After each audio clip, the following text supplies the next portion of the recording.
Dear students, let us start the discussion on 01st December 2016 newspaper. The first article is by M.K. Narayan, that is about writing a Pakistan playbook. So in this article, we need to analyze few things. What was the history of India-Pakistan relations? And what India gave and what India got from Pakistan? And the second thing is, what are the factors that determine India's policy towards Pakistan? In this context, how the world is reacting to the same. These are the things we need to analyze.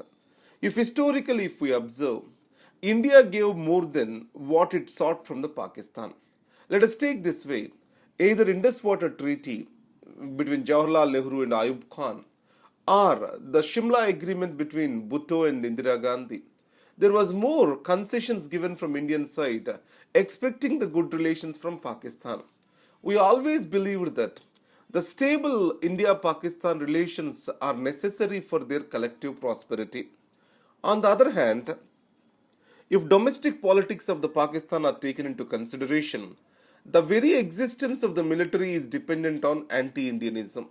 So any normalization of the ties, even if they are in favor towards the Pakistan, it is going to question the existence of the military and its role with regard to the Pakistan.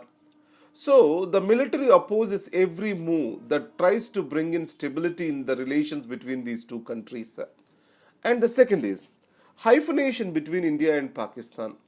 The world tries to project India and Pakistan or try to color India and Pakistan with the same brush. The narrative of Pakistan on Balochistan and narrative of India on Kashmir with regard to the Pakistan's intervention are seen alike.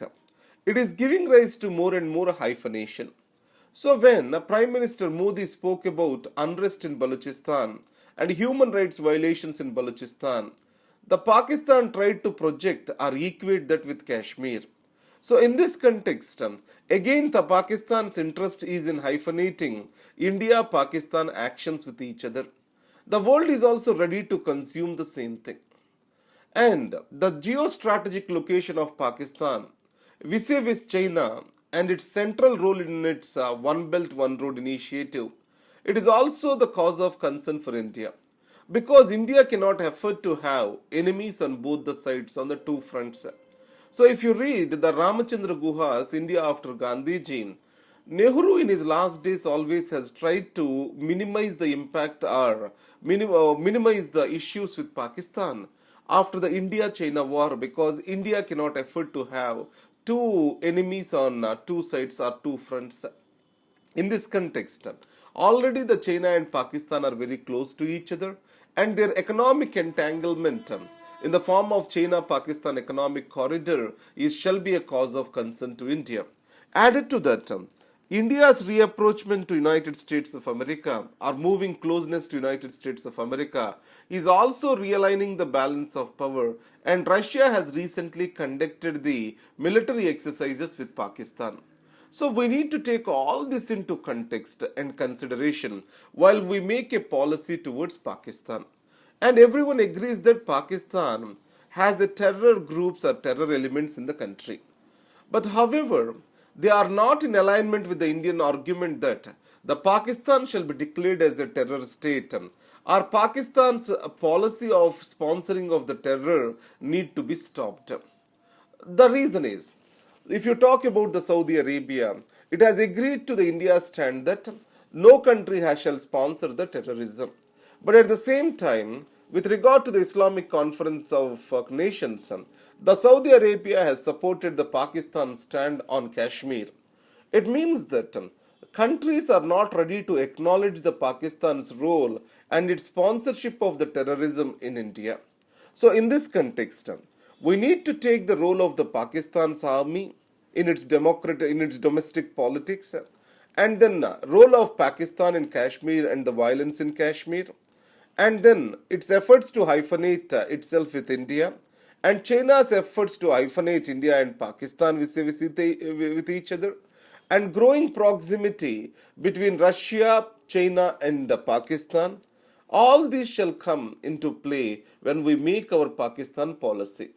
And India's policy is mostly conventional vis-a-vis with the Pakistan is concerned. It is to give more and if necessary take few retaliatory steps. This was the policy from the days of Nehru till the days of today's Modi. So in this, the ultimate objective of India is to bring a greater deterrence for the Pakistan to act against India and to it itself act against the terror infrastructure that is existing in the country.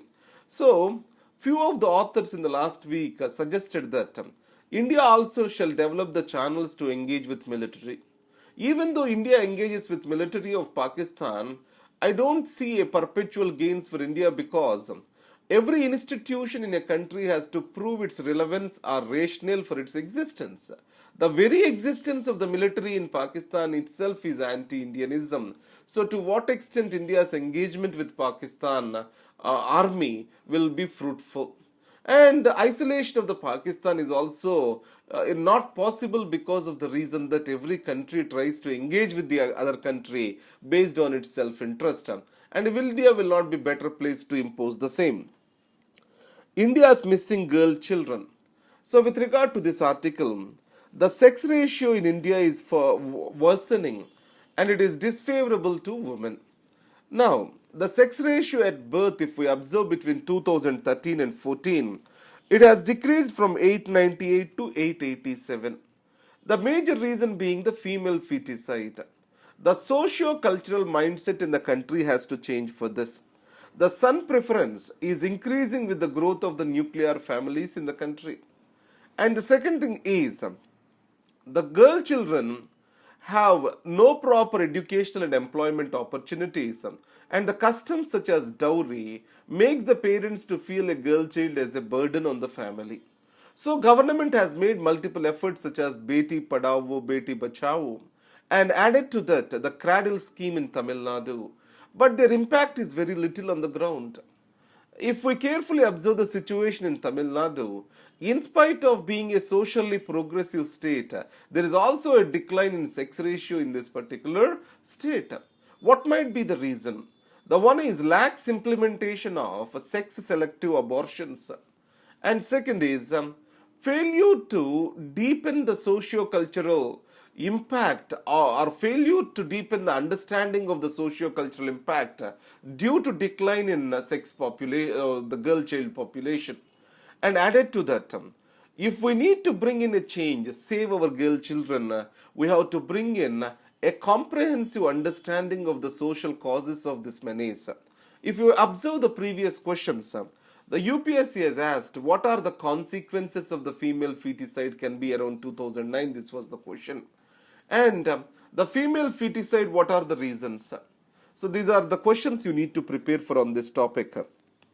Now coming to the recent Supreme Court judgment, the Supreme Court has said that all the cinema halls before playing a movie shall play the national anthem and the moviegoers has to stand up in respect towards the national anthem. All the doors need to be closed while the national anthem is being played for. This is the judgment. Now in this context, Emmanuel in versus state of Kerala and others case we need to understand. Now before going into that, let us see certain constitutional provisions. Article 51A of the Constitution, it provides for fundamental duties. It says, it is the duty of every citizen to abide by the Constitution, to respect its institutions, the national anthem, national flag. This is what the article talks about. But however, it is the duty of every citizen, moral duty of the every citizen, to be guided by the nationalistic values and the patriotism. And to what extent democratic institutions can impose the same. So, Emmanuel versus State of Kerala case, if you see, let's understand the background of this. There are 3 girl children who were standing when the national anthem is being sung in the class, but they were not singing the national anthem. So they were standing, but they are not singing. The reason is the religion they follow, it will not allow them for sing. Now, certain religions have restrictions on singing.